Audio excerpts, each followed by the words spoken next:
Olá, me chamo Rafael Carvalho, otorrinolaringologista, e seja muito bem-vindo aqui ao nosso canal, onde a intenção é levar sempre um pouquinho a mais de conhecimento para você que está com dúvidas sobre alguma doença que tem relação com o ouvido, nariz, garganta. E aí, a gente vai começar hoje falando mais sobre a rinite. Bom, o que seria rinite? E aí eu vou começar mostrando aqui para vocês. Essa é a parede lateral do nariz. Então, quando a gente fala de rinite, a gente está falando de inflamação da mucosa dessa parede lateral nasal aí. Por que eu estou falando de inflamação? Porque a rinite ela pode ser uma inflamação alérgica ou uma inflamação não alérgica. E é lógico, a grande maioria das vezes, quando a gente pega aqui no consultório do paciente, os pacientes vão vir com uma rinite alérgica. O que é isso? Rinite alérgica é aquela que é causada pelo contato com alérgenos. Então, o paciente ele já tem uma predisposição por produção de anticorpos da classe IgE, e aí esses anticorpos vão acionar algumas células inflamatórias que vão liberar principalmente a histamina, por isso o uso de antihistamínico para você combater esse tipo de alergia, tá bom? Então, mas tem que ficar bem claro, tem a rinite alérgica e tem a rinite não alérgica. E aí, a principal diferença, rinite alérgica é aquela mediada por anticorpos da classe IgE. E aí existem os alérgenos, né? Então, quando a gente fala de alérgenos, eu vou colocar aqui para vocês uma foto e aqui a gente vai poder ver que podem ser de diversos grupos, né? Desde frutos do mar, coisas alimentares como glúten, leite de vaca, leite de cabra, poeira, ácaro, insetos domésticos, picadas de insetos domésticos, uma série de coisas. Então, aqui eu vou deixar uma imagem aqui que está demonstrando todos esses alérgenos aqui que eu falei para vocês, tá bom? Inclusive, às vezes, coisas que não estão aí de forma natural, por exemplo, corantes, alguns remédios como antibióticos. O paciente pode desenvolver uma rinite alérgica reativa a algumas coisas que são alimentares, acaba piorando o quadro da rinite alérgica do paciente. Então, essa parte da alimentação muitas vezes acaba entrando aí na nossa anamnese. Então, é importante isso também.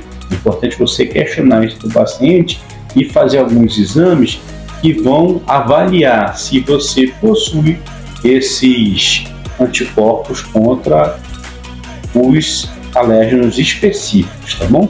Através daí, você vai definir, é uma rinite alérgica, é uma rinite não alérgica, e aí quando a gente fala de rinite não alérgica, a gente está falando daquele paciente que piora quando tem diferença de temperatura, está num local muito frio, abriu a porta naquele calor, de repente o nariz dele entope, começa a vir coriza e tudo isso.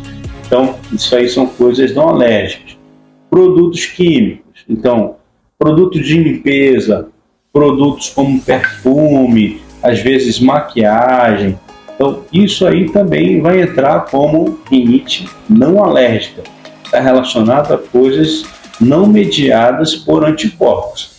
Quando a gente está falando de rinite alérgica, é lógico, a gente vai falar aqui sobre a rinite mediada por anticorpos, tá bom? E aí, qual a importância disso? Bom, você fazer uma definição de um paciente que tem rinite alérgica para um paciente que tem uma rinite não alérgica é importantíssimo para o tratamento. Bom, aquele tratamento inicial vai ser muito semelhante, geralmente à base de corticoide nasal e antihistamínico, como eu falei aqui no início do vídeo. Mas, quando você se depara com um paciente alérgico, você tem que ter em mente que existem várias formas de terapia. Por exemplo, a imunoterapia, que são as famosas vacinas para alergia. Quando você faz o diagnóstico exatamente do que o paciente tem alergia, você pode lançar mão desse tipo de terapia. E aí você pode mandar realizar uma vacina específica para aquele paciente, tá bom? E isso aí vai te ajudar no tratamento. Bom, e aí qual a importância do tratamento da rinite alérgica? Porque a rinite alérgica, ela, se não tratada, pode acabar levando a outras doenças. Ela vai, de certa forma, diminuindo aí a sua imunidade a alguns patógenos, porque aquela mucosa nasal, tanto da garganta, nariz e ouvido, acaba ficando bem inflamada e a imunidade abaixa. Então, vou dar algum exemplo aqui. Por exemplo, criança que, quando você vai olhar, tem esse quadro aqui, ó. Sempre a amígdala fica infeccionando com pus, amidalites de repetição. Muitas vezes é uma rinite que não está sendo bem tratada, uma obstrução nasal, a criança é uma respiradora bucal. Então, às vezes, tratar a rinite pode ser a única coisa que está faltando para uma criança dessa. E aquela obstrução nasal está fazendo com que ela não durma bem, imunidade baixa e tem rinite de repetição. É lógico que não é só isso, mas pode ser um dos casos.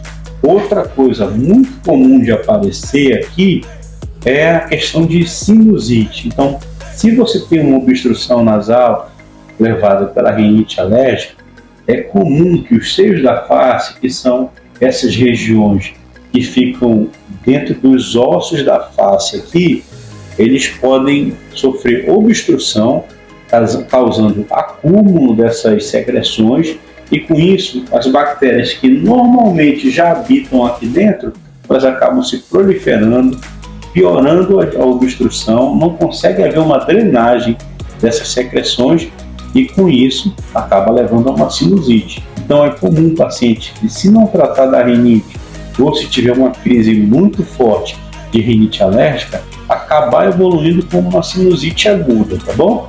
Então essa é a importância aí de você estar tratando bem a sua rinite alérgica. Então fica de olho aí que o acompanhamento da rinite é importantíssimo.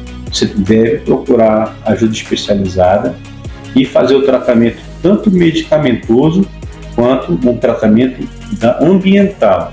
O que seria um tratamento ambiental? Seria aquele cuidado com o ambiente que você está ali se expondo, tanto no trabalho quanto em casa. É lógico que no trabalho você vai ter maior dificuldade, mas em casa tentar ficar sempre com locais arejados, com a luz do sol batendo. Quando a luz do sol entra no quarto, ela acaba diminuindo a proliferação dos ácaros. E uma das principais causas e alérgenos que acabam desencadeando uma rinite seriam os ácaros que nós temos aqui no Brasil, né? Então cada região tem seu ácaro específico, mas são bem semelhantes, tá bom? Então cuidado com a limpeza do local onde você trabalha, evitar levantar poeira, então passar um pano úmido na casa ao invés de varrer, tá sempre passando o aspirador de pó no sofá e em locais onde acumula poeira, deixar a casa ventilada, trocar sempre a roupa de cama. Se for possível, você colocar napa tanto no colchão quanto no travesseiro. Isso diminui muito aí a proliferação de ácaro, entre outras coisas que você deve ter cuidado para não se expor a esses gatilhos da rinite alérgica, tá certo? Espero ter ajudado vocês aí com alguma informação e sempre à vontade de deixar perguntas nos comentários aqui, que a gente vai estar sempre tentando responder vocês aí. Um abração a todos e até o próximo vídeo.